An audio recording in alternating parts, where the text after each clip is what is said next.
Hello everybody. It's a nice bright spring sunny afternoon and I have another journal to share with you. I took a class from Nazzi. Her channel on YouTube is Amity Bloom and she has a class called Artist in Bloom where she teaches you to make a layered journal. It's layers on the cover, front and back, and layers in the middle.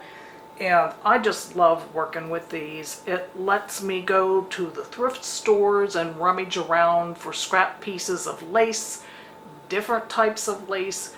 I recently came across some tatting and have been working with that into my journals. So I'm really excited about this style. And I just finished this one.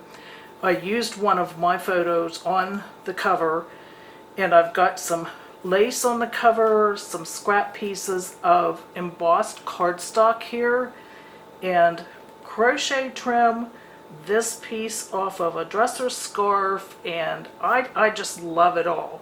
And I've got some vintage buttons here that are very, very pretty. I always kind of cringe when I use my old buttons because, you know, there's not an endless supply of those, but they complement the colors, so there they go. And this is the spine. There's one signature in the middle and then one kind of secondary mini journal worked into this, but this is the back of it. And we'll take a look inside here. There's a lot of details. I won't explain the process because it is a class that you pay to take, but I will show you what I've done with the materials that I had to work with. So we open this up, and this wide piece of eyelet trim just becomes a flip. And where I have collaged on a lot of my pages, I've taken a little bit of acrylic paint, sometimes white and sometimes more of a yellowish ivory, and I've put it on my finger and just kind of aged the corners a little bit, just to dull down sometimes some of the darker inks so that it's just not so noticeable. And so I've got the flip here and a cloth muslin strip here for a hinge, and on this side I've got muslin stitched or glued for a belly band. And then I've stitched on a piece of sari silk, a scrap piece of fabric, and trim like over here, and a vintage button that I did sew on so it will stay in place. And Nazzi makes what she calls her bunny ears tags or bookmarks because of the way the ribbons flop around at the top there. They look like bunny ears, but it's collaged scraps, and you could journal on that or put an image there or journal on the back. And I've done some stitching along this edge, and that goes into that belly band. And here I've got another paper collage tag. You can journal on this and maybe put an image on here. I've got, it's not real noticeable, but you can feel some texture paste that I stenciled there. And this was run through, it's cardstock, run through my embossing machine. And I love these scraps. This was a piece of a scarf that I came across at a thrift store, and I had to have it. I loved the colors in it. And there's another scrap, and that came from a thrift store pillowcase.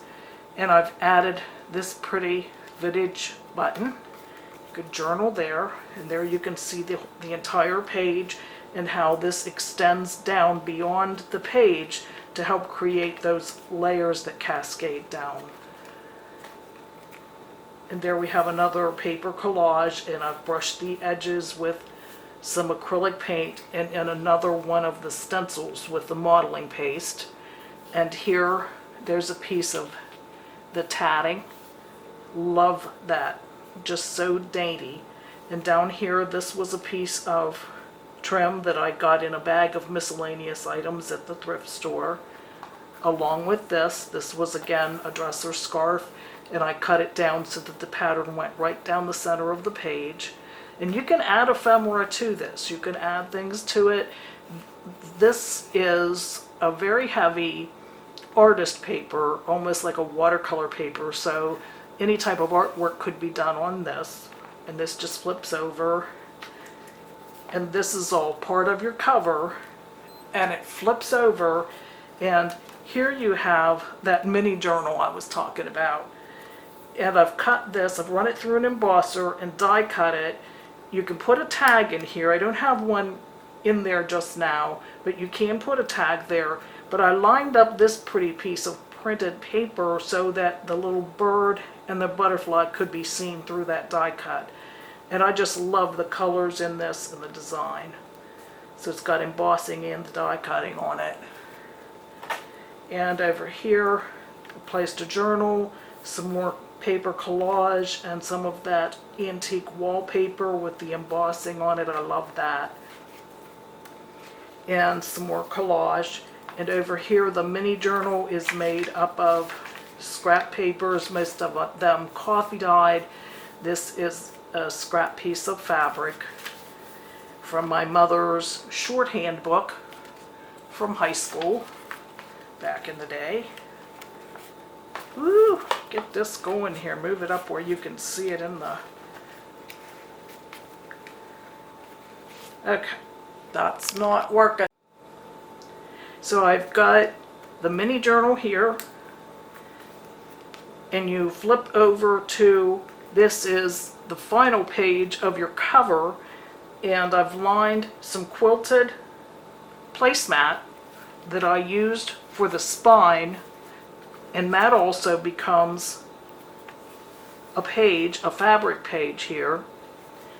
So on the plain part, I've taken a very, very pale pink embroidery floss and hand stitched these on here just as a little lace collage, and I absolutely love this.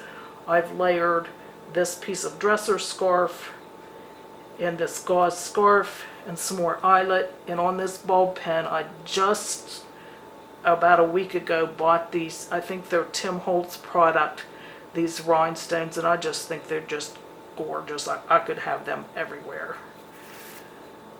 And this is an envelope that's made from collaging on a book page, and I've added some lace and some trim there, and something can go in there. And I've put machine stitching on it, a butterfly for a focal point, but that can just rest right there as you start into the main part of the signature. And I've got all kind of papers in here. There's more of that shorthand, a little bit of fabric ruffle, a sewing book, a pocket here made from book page, coffee dyed, shelf liner paper, music paper, vellum, book page. I kept the colors somewhat neutral so that the embellishments can become the color. So I tried to stay neutral with these. This is the center of the signature and those pretty buttons.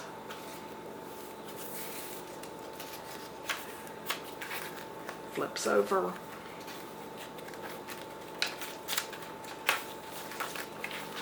Flips out.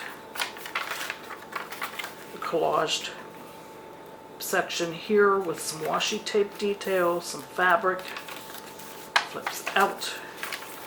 So that's the main part of the signature, and this is your back, technically back page, made from that fabric of that placemat. And again, I've reinforced the spine with some eyelet and just collaged some trims here. And I've extended these up above the page so that when the book is closed, you can see those in behind. Or you can when I'm not going too fast to get through this and get this posted. Here we have, starting into the 3 sections of the back cover, and this is more collage with the cardstock that's been embossed. And this is a fabric sampler page. And they're just barely glued down. You can flip those up and do some collaging or put a little sticker in there, and some more layers here of the cardstock. And on this heavy artist paper, I've stitched lines and added a nice size section of that old wallpaper. And on the following page, this eyelet which extends to make an accent piece here, and it becomes a pocket on this side. And I've added some of that pillowcase trim in that lace pocket. This gorgeous tag that is collaged, and I've added a piece of trim here and some lace. You could collage or journal on that. And at the top of the page, I've extended this beautiful eyelet up above the page. So it basically decorates 2 pages by doing that. And here I've got, again, the muslin hinges. And here I've got another belly band over top of collaged papers. I've taken scraps of lace and fabric and hand stitched on this pearly button and made this tag. This little blue scrap of fabric, I have no idea what that fabric is, but that's from a dress that we found in my mother's cupboard after she passed away. And it had discolored with age, but I thought it made a pretty color and a pretty texture to put on tags. And so the tag goes right in there, and there you have the back page of the journal, and you can add an image here or do some additional collaging or journaling or what have you. And anyway, there you have it. I just absolutely love hunting for the materials for these. I love making these, and I appreciate very much your kind attention to watch the videos and supporting my shop. Thanks everybody. Take care of each other. Have a great spring. Bye.